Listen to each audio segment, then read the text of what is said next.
Hello, I'm Chris Ware. I'm a full-time professional watercolour painter and I work here in Newtondale. So I thought you might like to come and see where I work and why I do the things I do. The answer really is because of this fantastic view. I'm really interested in how we perceive landscape, how we know things are there. So working as I do down there in the bottom of the valley, I get plenty of time to think about how you know the landscapes here and what makes a good painting.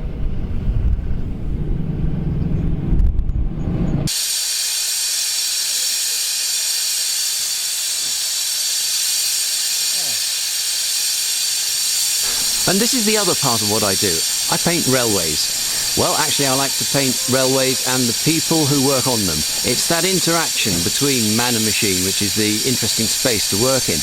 I also like to get the machine set into the landscape. Let's see how these elemental forces work out here in the countryside. Now it's very important that in doing this I'm accurate. I want to make sure that there's nothing in the picture that will spoil its pleasure for the viewer. So I try to get every detail right that I put in. But I select details because I want to unlock feelings and emotions. I want to just put in the picture the thing that's going to really bring it alive for you.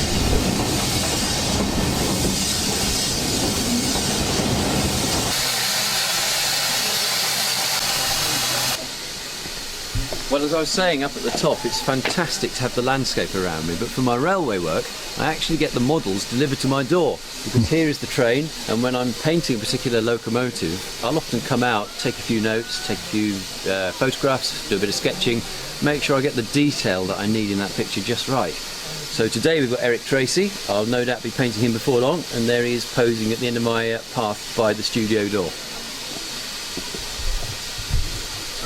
So what do I actually get up to in the studio? Well, some of my work to do with railways is very literal. This one is a portrait of a steam engine that regularly works here.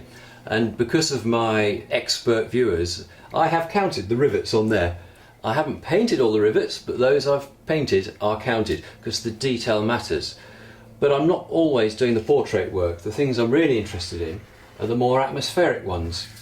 And this picture is actually my best-selling print. By accident. I painted the stations up and down the North Yorkshire Moors Railway and did a print of this particular one really out of loyalty to my home station. Now the locomotive in it is pretty precise and people who care about these things can recognise which engine it is, but it doesn't really matter. It's about the atmosphere in the station, the vapour rising from the trees, the people waiting, the empty track as the train approaches the station, and it's that kind of expectancy. And a lot of people who buy this picture say they like it because it captures the atmosphere here at Levisham. So from my point of view that's quite a successful picture. It's managed to say more than this is a class J27, we've got a number of interesting framework. Never mind all that, it's about the feeling of being at the station.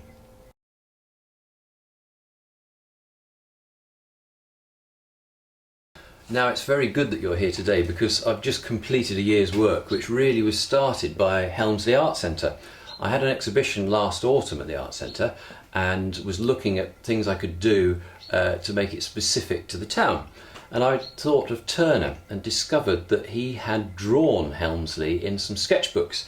So I went down to Tate Britain and had a look through the archive, and he did a very rudimentary sketch of the castle which he never went on to paint.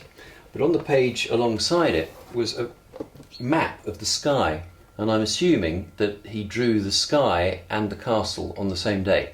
So we've got the dark cloud, the light coming through over a light cloud, and a dark cloud. So I put all those together to think of a design for Helmsley Castle. But then came the problem of how to paint it, and I wanted to use his paints. Now my normal palette for paints is a very muted one, which is also a very dirty one, but that's my everyday spectrum. I went on to Winsor & Newton, who make my paints, and said, do you produce Turner colours? And they said they didn't, but they'd get the chief chemist to ring me back with some information. And bless her, she did ring back a couple of days later with the recipe for colours that you don't hear of anymore. So we then made up these colours into a separate box, and you can see, looking at this box, just how very different it is. So having copied the sketches which Turner made in his own book, I brought them back here and designed this picture.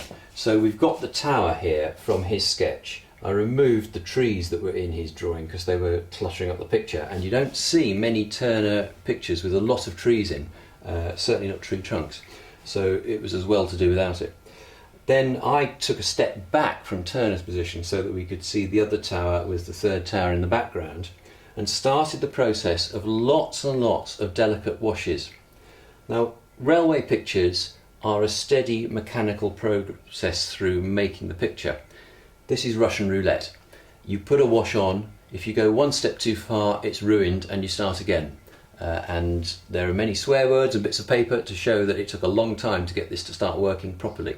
But I did start painting it in last year's Helmsley exhibition and got the main sky washes on, and since then I've been gradually building up the colours, experimenting with madder, a colour that Turner was very keen on. Tiny amounts of indigo, a really dangerous colour because it can dominate a picture really quickly, and in something as delicate as this it's a very dangerous thing to play with. And I've gradually tried to describe not the objects themselves but the ball of light between the object and me, so that we can address this question of how do we know it's there, and if we think it's because we see these colours, what do we feel about that? What do we feel about the things that are further away? Does it matter what's really in the foreground, or is this a way into the picture? So this is really the end of a year's work, and it's an attempt to say, how do we know Helmsley Castle's there and what do we feel about it? Now, the model I used for this painting was Turner's painting of Norham Castle, actually an oil paint but in very thin washes, so it showed me how he dealt with light and shade. And in that there was a cow in the foreground, and I wanted to nod towards the fact that I'd obviously been using the work that Turner did whilst not trying to just produce a Turner. So I've put his cow in the corner, grazing up on the bank. But I also wanted a sense of scale and perhaps solitude, so it needed a single figure standing behind the cow. So we've got these two little ones here in the corner, one grazing, the other looking at the castle and considering it in the way that I hope viewers will when they look at the picture. So that's what I've been doing. I'm always working in here in the studio, and it's open to visitors, so you're very welcome to come and see what I'm up to. And what I'm up to is getting ready for another exhibition, so I must go and do some work now. Thanks for coming.